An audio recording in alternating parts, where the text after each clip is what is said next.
आता बातमी पुण्यातून। जगभरात काल संग्रहालय दिन म्हणजेच म्युझियम डे साजरा करण्यात आलाय। याचं औचित्य साधत पुणेकरांसाठी एक आगळं वेगळं संग्रहालय खुलं करण्यात आलं।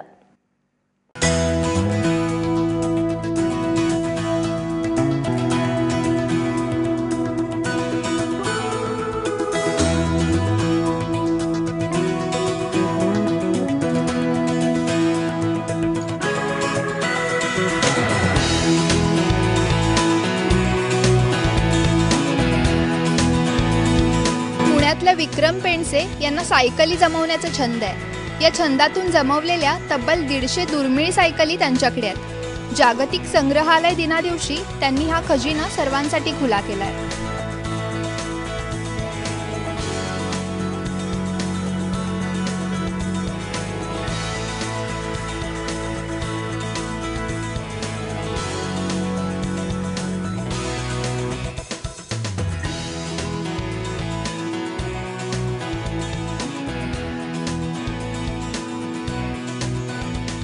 आपल्याकडे 1914 सालातली सनबीम सायकल आहे। ती एकदम रेअर सायकल आहे, ओरिजिनल पेंट मधली, म्हणून ती रिस्टोर न करता तशीच ठेवली आहे। मग एक 1925 सालातली जेम्स कंपनीची सायकल आहे। ती 3 चाकी मोठ्या माणसांची आहे। ती त्यावेळी प्रतिष्ठित डॉक्टर, वकील अशी लोक वापरली जायची। त्याच्यानंतर एक रॉकेलवर चालणारा पंखा आहे, तो 1910 सालातला आहे। तो पण खूप युनिक आहे।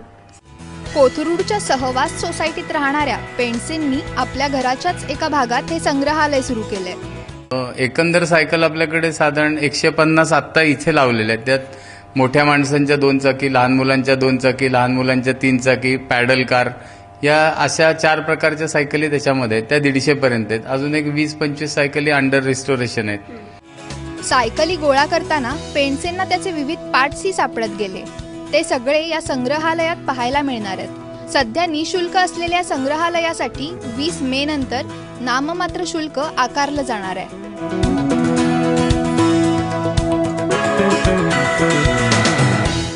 काही सायकलींचं शहर अशी पुण्याची ओळख होती, जी आता दुचाकींचं शहर किंवा वाहतूक कोंडीचं शहर अशी झालेली आहे। पण पुन्हा एकदा पुणे शहराला अगदी सायकलींचं शहर म्हणून नाही, पण सायकलींच्या म्युझियमचं शहर अशी ओळख मात्र हे म्युझियम नक्की मिळवून देऊ शकतं। कॅमेरामन अमोल गव्हाळेसह भक्ती बिसुरे, ABP माझा, पुणे।